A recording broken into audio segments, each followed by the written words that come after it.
Hello everyone and welcome to our new video. Last video में मैंने बोला था ऐसा कि आप लोगों को जो क्वेरीज होगी वो सब पूछना। मैं वो सब क्लियर कर दूंगी। तो क्वेरीज तो आई है और बहुत लाइक पूरे 2 साल की क्वेरीज आई है कि 2 साल में क्या क्या होने वाला है, सब कुछ जानना है। आई ट्राई कि मैं सारे क्वेरीज को इस वीडियो में क्लियर कर पाऊँ। अगर वीडियो बहुत ज़्यादा लंबी होगी तो फिर मैं नेक्स्ट में बनाऊंगी, क्योंकि कुछ कुछ बहुत लंबी क्वेरीज है। इतने मार्क्स है तो उतने पे मेरा सिलेक्शन होगा या नहीं होगा, तो वो सब का तो ओके चलो हम लोग कोई क्या क्या क्वेरीज आई है, ठीक है। First queries, mode of interview online और ऑफलाइन। मतलब मैं अभी क्वेरीज बता देती हूँ, लास्ट में मैं आंसर करूंगी सो दैट आप लोग भी देख लो आपको क्या क्या क्वेरीज है। इनमें से अगर कोई आपकी है तो आप लोग एंड तक बने रहना। अगर आपको कोई क्वेरीज नहीं है तो don't your waste your time यार, ओके।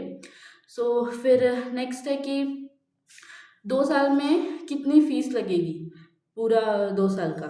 और फीस के साथ साथ में स्टाइपेंड मिलता है या नहीं मिलता है, ई कल्याण मिलता है या नहीं मिलता। अगर मिलता है तो कैटेगरी स्टूडेंट्स को मिलता है कितना और ओबीसी को कितना मिलता है। एंड देन आउटसाइड स्टूडेंट्स की क्वेरी है कि अगर हम लोग आउटसाइड स्टेट से हैं तो हम लोग एमटेक यहाँ कर सकते हैं नहीं कर सकते हैं, विदाउट गेट कर सकते हैं या नहीं कर सकते हैं। तो अगर मैं मतलब क्या बेनिफिट्स हो गए, जनरल कैटेगरी से होगा या फिर जो कैटेगरी है उनकी अदर स्टेट में उससे होगा।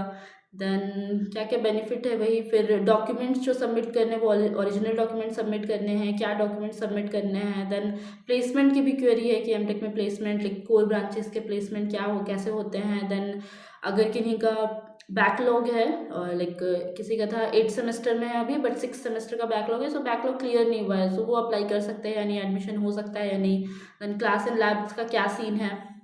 एक्चुअली मेरे को भी यहाँ आने से पहले ये सारी की सारी क्वेरीज थी। मैं भी क्लासेस लैब्स को लेकर के बहुत ये थी कि क्या होता है नहीं होता है, मतलब ज्वाइन करने का ऐसा फाइनल नहीं सोचा था ना।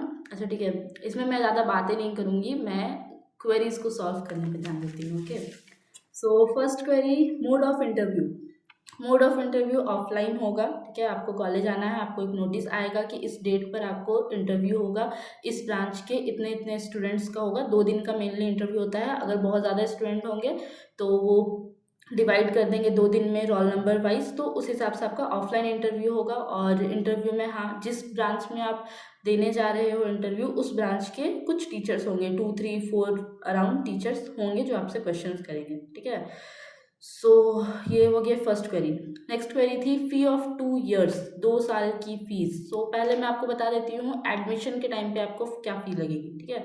तो एडमिशन फी के टाइम पे डिफरेंस आता है। डिफरेंस क्या आता है, अगर आप देखो, अगर आप अदर स्टेट के हो तो आप यहाँ पर जनरल ही लिए जाओगे, ठीक है, जनरल या फिर ओबीसी। अगर आप झारखंड स्टेट के हो, ओबीसी हो या फिर जनरल हो, और अदर स्टेट के आप किसी भी कैटेगरी के हो, आपको तीनों सेम, ठीक है, एक ही तराजू में तोला जाएगा। नेक्स्ट आपका कैटेगरी हुआ अगर आप झारखंड के हो और आप एसटी एससी कैटेगरी के हो, ठीक है, तो ये आपका एक अलग कैटेगरी हो गया। और अगर आप झारखंड के हो और आप गर्ल्स कोटा हो, ठीक है, मीन्स जस्ट कोटा क्या, गर्ल्स होना चाहिए, झारखंड रेसिडेंस होना चाहिए और गर्ल्स कैटेगरी होनी चाहिए, ठीक है। तो ये तीन कैटेगरी हो गया।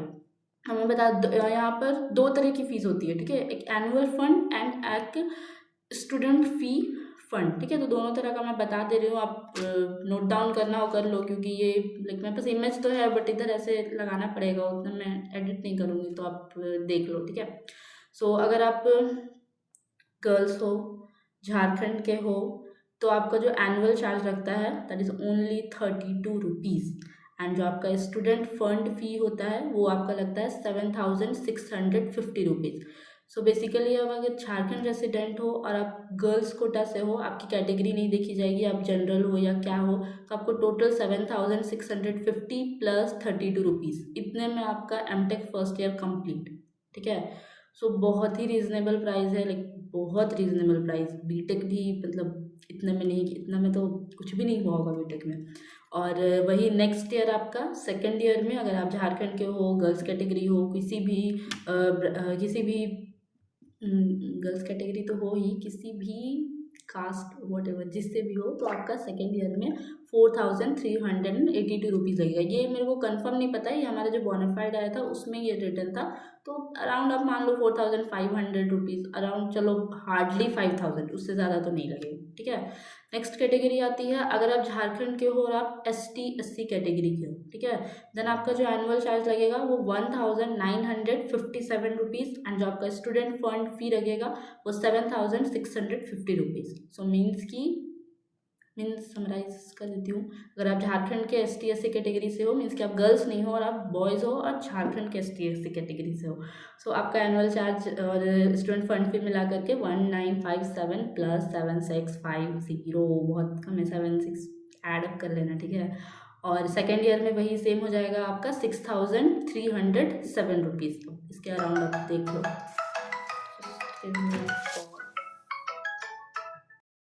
ओके, सो ये दो कैटेगरी क्लियर हो गई। थर्ड कैटेगरी है अगर आप आउटसाइड स्टेट हो। आउटसाइड स्टेट में आप किसी भी कैटेगरी से हो, आपको यहाँ जनरल कैटेगरी से ही होगा, ठीक है। आप गर्ल्स हो बॉयज़ हो जो भी हो, आप सब जनरल कैटेगरी, ठीक है।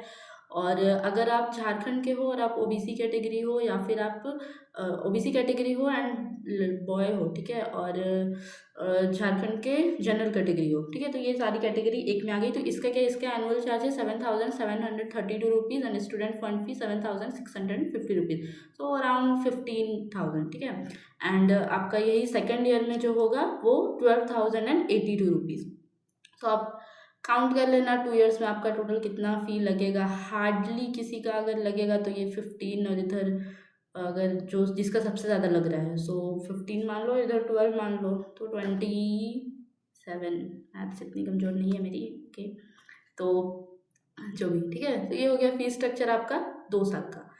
नेक्स्ट यही ई कल्याण में कितना मिलेगा ये सब बोल रहे थे, तो कितना मिलेगा देखो एग्जैक्ट तो मुझे भी अभी नहीं पता, क्योंकि सीनियर से मैंने पता नहीं क्या है, मतलब पता कर लूँगी तो मैं बता दूँगी, बट अप्रॉक्स जो मुझे लगता है, क्योंकि हमारा जो बोनाफाइड सर्टिफिकेट बन करके आया था तो उसमें मेंशन था कि आप पहली चीज़ तो आपने कॉलेज को जितने, ये जो मैंने फ़ी बताया कि आपका इतना इतना लगेगा, तो जितना आपने दिया है वो उसमें मेंशन रहेगा बोनाफाइड में कि इतना आपने दिया है, ठीक है, टोटल।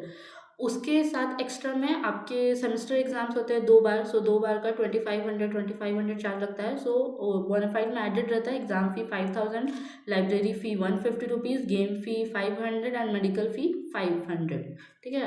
तो कितना भी ज़्यादा होगा तो 21K का बोनाफाइड बन करके आता है, ठीक है। एंड इसके साथ ही आप हॉस्टल से लेते हो तो हॉस्टल चार्ज जो 10,000 लगता है, वो भी उसका मुझे कंफर्म नहीं है कि वो भी ऐड अप होकर के बोनाफाइड मतलब ई कल्याण में आता है या नहीं आता है, बट उसका मुझे कंफर्मेशन नहीं है, मैं क्यों ही बता रही हूँ, बट ठीक है चलो 21K तो आ ही जाएंगे, उससे ज़्यादा ही आते हैं, मैं कंफर्म होंगी तो बता दूंगी, ठीक है। जितना आपने कॉलेज को पे किया है उतना आपको मिल जाएगा, ठीक है, ये कंफर्म है, ठीक है। और कुछ लोग पूछ रहे थे स्टाइपेंड मिलता है या नहीं, तो स्टाइपेंड आपको मिलेगा अगर आप गेट क्वालिफाइड हो। अगर गेट क्वालिफाइड नहीं हो तो आप नहीं स्टाइपेंड मिलेगा, और आप अगर कैटेगरी से हो तो आपको मिलेगा यही ई कल्याण, ठीक है। और एक कमेंट आया था कि placement for core branches like mechanical, तो मैं मतलब देखो, जब हम इंडक्शन प्रोग्राम में आए थे तो उस दिन हमें इसी पर बहुत बताया गया था, प्लेसमेंट एंड ऑल। पहले तो आपको पहले पूरा बताया जाएगा कि आप लोग का कुछ नहीं हुआ इसलिए आप लोग यहाँ पर आए हो, स्किप करते हैं ये सब आप लोग कॉलेज आना तो खुद सुन लेना। और क्या बोलते हो, हाँ, तो एक्सपेक्ट मत करो कि प्लेसमेंट होगी, ठीक है। आपका कोर ब्रांच हो, साइड ब्रांच हो, कोई भी ब्रांच हो, आप एक्सपेक्ट मत करो। आप, मैंने पहले वीडियो में बताया था ये स्केप है, आप आराम से यहाँ पर पढ़ो, अपना अदर प्रिपरेशन करो, प्लेसमेंट के भरोसे यहाँ पर मत रहो। फॉर एमटेक, बीटेक के लिए तो बहुत सही है, बट एमटेक के लिए आप प्लेसमेंट का उतना मत सोचो। अगर रेयरली आ गया, जैसे अभी कुछ आया था TCS का, तो वही जो निंजा प्राइम का आता है जो सब कोई फिल करते हैं नॉर्मल, TCS NQT वो सब आया था। धीरे धीरे अगर आएगा तो फिर मैं बताऊँगी, बट आप एक्सपेक्ट मत करो कि आपकी यहाँ से प्लेसमेंट लग जाएगी एमटेक करके, ठीक है। देन एक क्वेश्चन था कि ओरिजिनल डॉक्यूमेंट्स लगते हैं या क्या लगते हैं, प्रोविजनल, कमेंट में को समझ नहीं आया, प्रोविजनल डॉक्यूमेंट नहीं ओरिजिनल डॉक्यूमेंट, तो जो भी है आपको एडमिशन के टाइम पे सारे के सारे ओरिजिनल डॉक्यूमेंट्स देने पड़ेंगे, ठीक है। इसका मैं अलग से वीडियो बना दूंगी कि क्या क्या डॉक्यूमेंट्स लगते हैं, क्योंकि बहुत सारे डॉक्यूमेंट लगते हैं। इवन आपको एक 8 सेमेस्टर आपने एग्जाम दिया, 8 सेमेस्टर के आपको एडमिट कार्ड भी देने होंगे, ठीक है। तो इसीलिए बहुत सारे डॉक्यूमेंट्स लगते हैं, और सारे के सारे ओरिजिनल और प्रॉपर फॉर्मेट सब कुछ प्रॉपर होना चाहिए। तो डॉक्यूमेंट चेक वेरिफिकेशन बहुत अच्छे से होता है, तो उसका मैं बता दूंगी, बट सारे के सारे ओरिजिनल लगेंगे, ठीक है। अगर at the time of admission आपके पास ओरिजिनल डॉक्यूमेंट नहीं है तो कुछ दिन का आप टाइम ले सकते हैं, वो एक फॉर्म फिल कराते हैं कि आप इतना डेट तक उनको दे दोगे तो वो चीज़ हो जाएगा, ठीक है।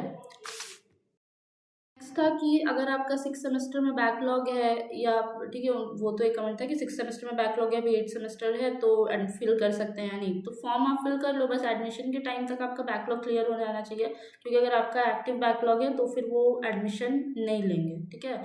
तो बट आप फॉर्म फिल कर लो, अगर हो जाता है, अगर किसी भी सेमेस्टर का बैकलॉग है, आप फॉर्म फिल कर सकते हो एडमिशन, क्योंकि फॉर्म फिल के टाइम पर वो लोग जो भी आप डॉक्यूमेंट अगर नहीं देते हो 7 सेमेस्टर 6 सेमेस्टर या कुछ भी, तो वो मैनेज कर लेंगे, लेकिन एडमिशन के टाइम पे उन्हें चाहिए, ठीक है। सो क्वेरीज तो इतनी थी, और तो नहीं थी।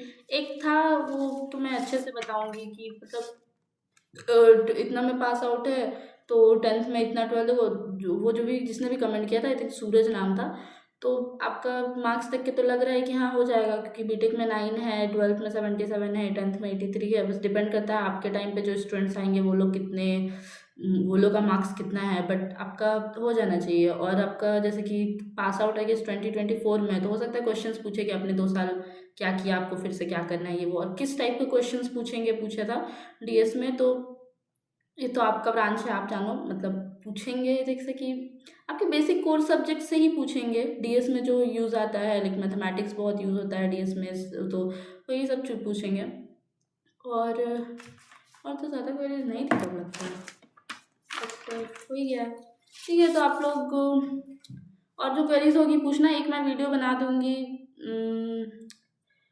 क्या क्या डॉक्यूमेंट्स चाहिए रहते हैं, ठीक है। लेने का तो मैंने बता ही दिया, और आप लोग कमेंट कर सकते हो अपने अपने मार्क्स, ठीक है। सो 10th में कितने हैं, 12th में कितने हैं, बीटेक में कितने हैं, तो फिर मैं उस हिसाब से कैलकुलेट करके थोड़ा बहुत मतलब अपना आइडिया लगाई, क्योंकि लास्ट ईयर जिस हिसाब से जितना कट ऑफ गया था उस अकॉर्डिंगली, तो मैं उस हिसाब से वीडियो बना दूंगी कि हाँ आपका हो सकता है या नहीं हो सकता, ठीक है।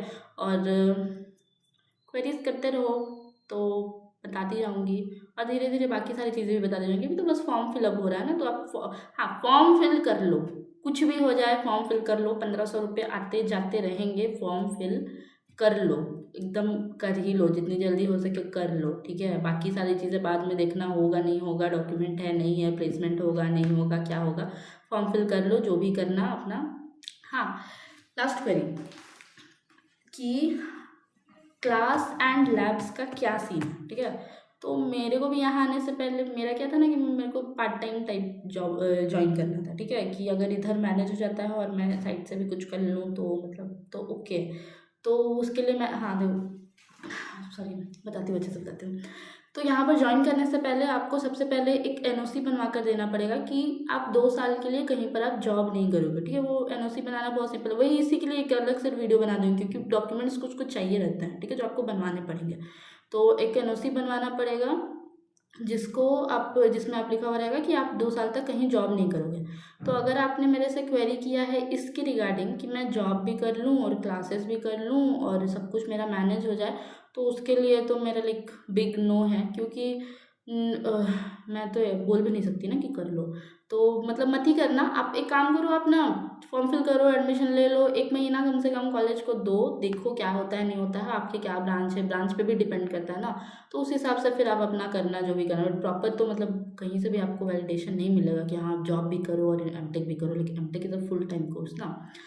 सो नेक्स्ट, अगर आपको नॉर्मली पूछना है, क्योंकि आपको प्रिपरेशन भी करनी है और आपको क्लासेस भी करने हैं, एमटेक भी करना है, तो इसलिए पूछ रहे हो, तो मैनेजेबल है, ठीक है, कोई खास लोड नहीं है, आप क्लासेस भी आराम से कर लोगे, कॉलेज में रह के आप ये भी कर लो, अगर आप धनबाद से आना जाना करते हो देन भी आपका हो जाएगा। मतलब क्लासेस देखो, क्लासेस का लैब्स तो होते हैं, ठीक है, कोई भी ब्रांच में आप चले जाओ, लैब्स आपके होंगे, प्रॉपर होंगे, जब लेना है जो होना है लैब अच्छे से होंगे। क्लासेस का वही डिपेंड करता है कि आप टीचर्स के साथ अपना सिलेबस कंप्लीट कर लो, जितनी जल्दी आप सिलेबस कंप्लीट कर लोगे उतना सही रहेगा। और सब जगह वही रहता है, वीआईटी का ही मैं सिर्फ नहीं बोल रही हूँ, सब जगह वही। आप फर्स्ट सेम तक तो, फर्स्ट मिड तक तो अच्छे से ही क्लासेस होते हैं, उसके बाद फिर आपका जैसे आपको पता चल गया सिलेबस क्या है, कोर्स क्या है, तो उसके बाद थोड़ा लीनियंट हो सकते हैं टीचर्स। एंड उसी तरह जैसे जैसे आप सेमेस्टर में आगे बढ़ोगे उसी तरह से आपका हो जाएगा, और मैनेजेबल है, ठीक है, ज़्यादा लोड लेने का ज़रूरत नहीं भी। मैंने भी बहुत लोड लिया था कि क्लासेस होता है, क्लासेस होता है, क्लासेस होता है, सब मैनेजेबल है। और और तो कुछ नहीं। ठीक है, चलो 15 मिनट्स का भी वीडियो बन गया। ओके देन बाय बाय, मिलते हैं नेक्स्ट वीडियो में। Bye bye.